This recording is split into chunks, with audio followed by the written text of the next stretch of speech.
BJP ಸರ್ಕಾರ ಆಡಳಿತದಲ್ಲಿತ್ತು.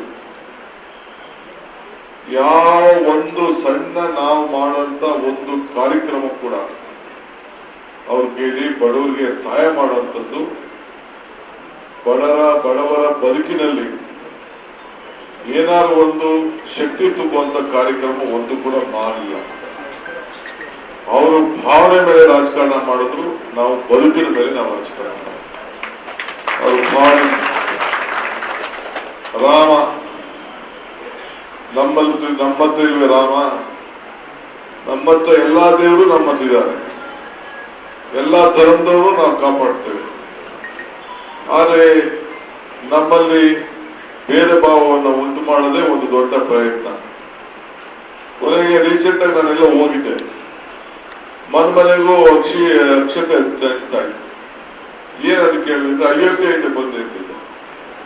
ಆಮೇಲೆ ನಾನ್ check ಮಾಡ್ಬಿಟ್ಟು ಎಲ್ಲಿಂದ ಬಂದಪ್ಪ ಇದು ಅಂತ ಚೆಕ್ ಮಾಡಿದೆ. ಅದೇ ನಾವು ಕೊಡ್ತೀವಲ್ಲ ಅಕ್ಕಿ, 5 kg ಅಕ್ಕಿ 10 kg ಕೊಡ್ತಾ ಇದೀವಲ್ಲ, ಉಳಿತದಲ್ಲ, ಅದನ್ನ ತಗೊಂಡು ಅರ್ಶನ ಹಾಕ್ಬಿಟ್ಟು, ಅರ್ಶನ ಒಂದ್ ಕಡೆ ಇತ್ತು, ಅಕ್ಕಿ ಒಂದ್ ಕಡೆ ಇತ್ತು, ಎರಡು ಸೇರಿಸ್ಬಿಟ್ಟು ಮಂತ್ರಾಕ್ಷತೆನ ಇದು ಅಯೋಧ್ಯೆಯಿಂದ ಬಂತು ಅಂತ ಅನಿಸ್ತಾ ಇತ್ತು. ಈಗ ನೀವೆಲ್ಲ ಟಿವಿ ನೋಡ್ತಾ ಇದ್ದೀರಿ ದಿನ, ನೀವೆಲ್ಲ ಇಟ್ಟಿಗೆ ಕಳ್ಸಿದ್ರಿ, ಪಾಪ ದುಡ್ಡು ಹಾಕಿದ್ರಿ, ಬೇಕಾದಷ್ಟು ಅಕ್ಕಿ ಕಟ್ಕೊಂಡು ಒಳ್ಳೇದಾಗ್ಲಿ ಅಂತೇಳಿ ಏನೋ ರಾಮನ ಹೆಸರಿಗಾಗ್ಲಿ ಅಂತ ಇಡೀ ದೇಶದ ಜನ ಉದ್ದಕ್ಕೂ ಕೂಡ ಬಹಳ ಭಕ್ತಿಯಿಂದ ಅವರು ಹಣವನ್ನ ಕೊಟ್ಟಿದ್ರು. ಕೆಲವರು ಚಿನ್ನ ಹಾಕಿದ್ರು, ಕೆಲವರು ಹಣ ಹಾಕಿದ್ರು, ಕೆಲವರು ಬೆಳ್ಳಿ ಹಾಕಿದ್ರು, ಏನೇನಿತ್ತು ಅವರೆಲ್ಲ ಕೂಡ ಕೊಟ್ಟರು. ಇವತ್ತು ಏನ್ ಟಿವಿ ನೀವು ಕಣ್ಣಲ್ಲಿ ನೋಡ್ತಾ ಇದ್ದೀರಿ, ನಾವ್ಯಾರು ಹೇಳ್ತಾ ಇಲ್ಲ, ನಾವು ವಿರೋಧ ಪಾರ್ಟಿಯವರಾಗ್ಲಿ ನಾವು ಇದನ್ನ ರಾಜಕೀಯವಾಗಿ ನಾವೇನು ಆರೋಪವನ್ನು ನಾವು ಮಾಡ್ತಾ ಇಲ್ಲ.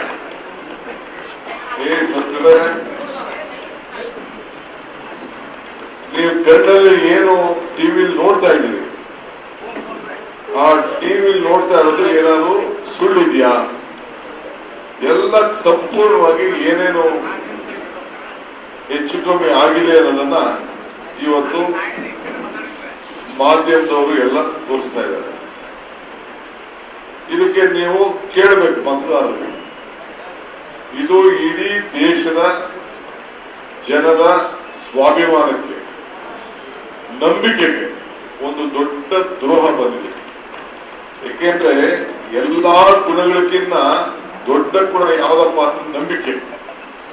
ಆ ನಂಬಿಕೆಗೆ ಇವತ್ತು ದ್ರೋಹ ಬಂದಿದೆ. ಇದಕ್ಕೆ ಕಾರಣ ಯಾರು? ಇವತ್ತು ಯಾರು ಪ್ರಚಾರ ಮಾಡ್ತಾರೆ? ನಾನು ಇವತ್ತು ಬೆಳಗ್ಗೆ